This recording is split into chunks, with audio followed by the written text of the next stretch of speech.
Olá, paz seja convosco. Estamos no 68º dia do nosso devocional e eu gostaria de ler contigo aqui a palavra do dia para nós falarmos, sobre aquilo que Deus tem preparado para nós hoje.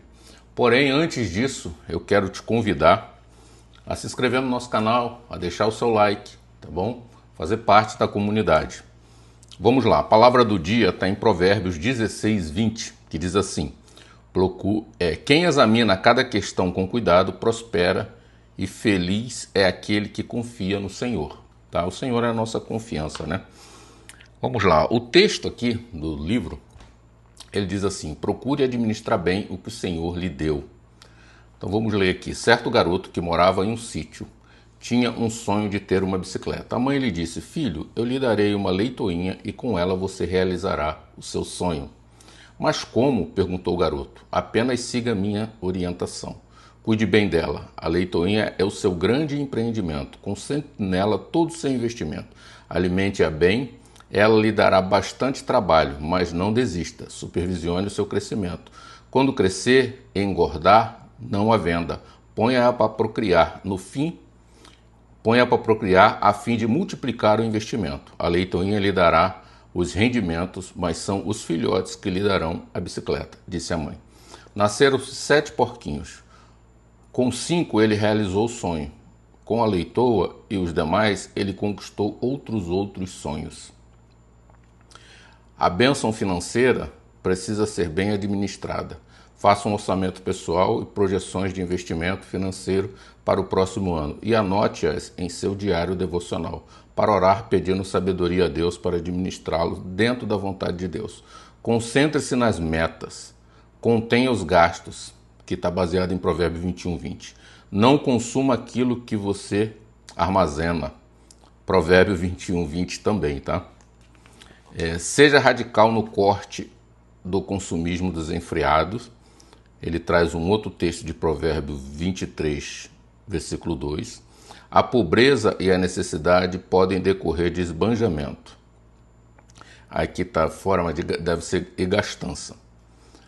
Poupe e invista. Chesterton disse: não acredito na fatalidade que cai sobre o homem, independente do que ele faça, mas eu realmente acredito em um destino que caia sobre ele, caso ele não haja. Leia o livro Multiplicando as Sementeiras. Esse é um texto interessante para nós, porque aliás, não um texto, né? É uma fala interessante do autor para nós, que fala sobre aquilo que Deus nos dá. Porque tudo que nós temos hoje, se nós tivermos essa consciência, é Deus que nos dá. A nossa saúde, a nossa família, a nossa vida em geral, é o Senhor que nos dá. Mas quando ele traz aqui esse ensinamento da sabedoria de uma mãe para um filho com relação àquilo que ele tinha o sonho, que era ter uma bicicleta, ele fala aqui de organização, né? E eu tenho pensado muito sobre isso, né? Porque a organização, ela é a base de tudo. Nós temos, eu vou dizer um número assim, vamos supor que 50% dos dizimistas da igreja, ou das igrejas, não vou falar da nossa igreja, mas porque eu não tenho dados, das igrejas, dizimistas e ofertantes, às vezes passam por alguma dificuldade financeira. E por que passamos, às vezes, por dificuldade financeira? As dificuldades financeiras, ela pode advir de vários fatores, tá? Elas podem advir de uma fatalidade. Como ele fala aqui, eu não vou entrar nesse detalhe que ele falou, mas ela pode advir de uma fatalidade. Uma pessoa que é um provedor de uma casa e ele sofre um acidente e fica doente. E fica impossibilidade de trabalhar. Até que venha-se o benefício do INSS ou da onde ele trabalha, para ele continuar subsistindo ali a sua vida, ele vai passar por dificuldade, vai passar por luta. Mas o que é interessante, antes de eu falar do outro ponto, é que o Senhor vai assistir ele em todo esse tempo. Isso é uma base que a gente precisa ter. E um outro ponto é que as pessoas, elas às vezes passam por dificuldade por descontrole financeiro, né? Então, se você passa por dificuldade, você é um homem de Deus, uma mulher de Deus, está passando por uma dificuldade financeira por conta de uma fatalidade, o Senhor está te assistindo, Ele vai te assistir, né? E isso tem a ver também com a comunidade, a igreja compartilhar, ajudar, né, fazer aquilo que é possível, porque isso é ser igreja, né, na sua vida. Um outro ponto é o descontrole que ele fala aqui. Crie metas, organize. Eu falo isso porque a minha esposa é muito organizada financeiramente, a Jussene.